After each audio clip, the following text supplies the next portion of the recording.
Buenos días, mis amores. En esta oportunidad les voy a explicar el uso de dos sentencias en la entrada de datos o salida de datos. Esta sentencia la vamos a utilizar en el símbolo del paralelogramo o rectángulo inclinado.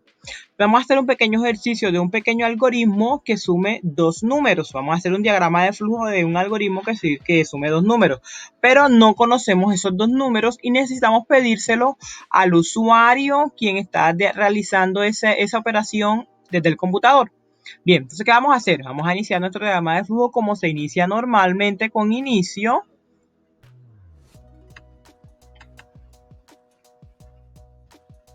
Ahora lo que necesitamos es pedirle al usuario esos datos. Lo vamos a pedir con el rectángulo inclinado, que es la figura que simboliza la entrada o salida de datos. Entonces, para pedir los números debemos decirle al usuario que necesitamos dos números. Entonces yo voy a utilizar aquí la sentencia escribir, que esta sentencia le va a mostrar al usuario en pantalla la información que yo coloque allí. Por ejemplo, voy a colocar escribir, ojo, siempre abrir con comillas y cerrar con comillas de la información que yo necesito que el usuario pueda leer. Bien, yo le voy a escribir al usuario, le voy a decir al usuario que me dé dos números. Le voy a pedir digitar dos números para sumar. Listo, ya le he pedido al usuario dos números. Ahora, ¿qué sucede con esos dos números? El usuario me lo va a digitar, ¿verdad? Pero yo necesito que esos números se guarden en algún lado. En el periodo pasado hablamos de las variables. Las variables en programación son como pequeñas cajitas que guardan información temporalmente. Esa información puede ir variando. Bien, entonces yo aquí voy a colocar una variable, dos variables, que me sumen datos, que me guarden la información. Pero, ¿cómo voy a hacer yo para guardar esa información que el usuario me va a digitar desde el teclado? Voy a utilizar la sentencia leer. ¿Qué dice esta sentencia? Leer. Y voy a escribir el nombre de la variable. Voy a colocarle num1 al primer número que va a digitar el usuario en pantalla. Es decir, que el primer número que él digite en pantalla me lo va a guardar en num1. La sentencia leer va a indicar que voy a leer qué es lo que el usuario me está escribiendo en pantalla y me lo va a guardar en num1.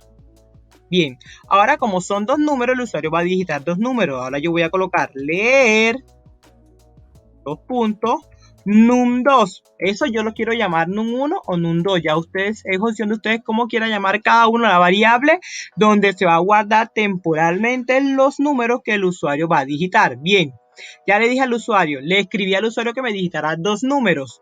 Y ahora esos dos números los he guardado, uno en num1 y el otro en num2. Yo no sé cuáles son esos números porque el usuario es libre de digitar el número que él desee. Bien, ya aquí, mis amores, ya tengo mis dos números. Voy a conectar aquí un momentico Listo, esto no lo debemos olvidar. Recuerden que siempre debemos, lo que al revés. Siempre debemos ir colocando e indicando la flecha o el flujo en el que se va trazando nuestro diagrama de flujo. Listo. Ya tengo los dos números que voy a leer. Ahora, ¿qué viene? El proceso, es decir, la suma. Voy a trazar mi rectángulo para realizar la operación de la suma, ¿verdad? Listo. Bien, antes de colocarlo voy a indicar el fin. Bien, ahora yo voy a llamar otra variable que se llama suma. En esa variable se va a guardar la suma que se va a realizar de num1 y num2. Entonces voy a colocar suma es igual a num1 más, porque es una suma, num2. Bien, vamos a tener esto claro, mis amores. Aquí hay tres variables. La variable suma, que me va a guardar el resultado de la suma del número 1 y el número 2. Ustedes dirán, señor, ¿por qué no utilizamos números en vez de variables? Sencillo, mis amores, porque no sabemos qué número va a digitar la persona que utilice el programa que tenga este diagrama de flujo, este algoritmo. Entonces, por eso nosotros lo representamos con variables. que esas variables, como les había dicho antes, son como pequeños cajoncitos, por decirlo de alguna manera, donde se va guardando esa información que el usuario digite. En el caso de NUM1, el número que el usuario cualquiera haya digitado, NUM2, el número que el usuario cualquiera, vuelvo y repito, haya digitado, y acá en el proceso, en suma, se va a guardar el resultado de la suma de NUM1 y NUM2. Bien, espero que hasta el momento todo vaya bien. Listo, ya realizamos nuestra operación. Ahora necesitamos mostrarle al usuario cuál es el resultado de esa operación que acabamos de realizar. Y eso lo vamos a hacer de la siguiente manera. Vamos a utilizar nuevamente el paralelogramo o el rectángulo inclinado para mostrar información. Recuerden que el paralelogramo tiene la función de entrada de datos y salida de datos.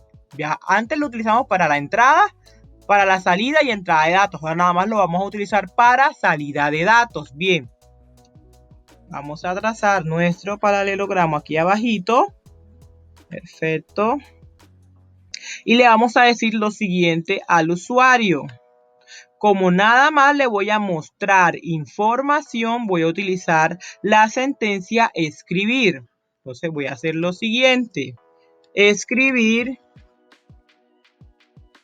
abro comillas, la suma es, como no sabemos cuál es la suma, vamos a colocar la variable suma. O vamos a colocar mejor la respuesta es, y colocamos la variable suma, que es donde está guardado el resultado que nos dio de NUM1 y NUM2. Bien, ahora vamos a rodar un poquitico más hacia arriba. Vamos a colocar esto un poquitico más grandecito para que lo visualicen bien. Colocamos el conector, perfecto. La flechita, bien, bueno, quedó en el lado que no es. Listo. Y por último, terminamos nuestro diagrama de flujo. Colocamos fin.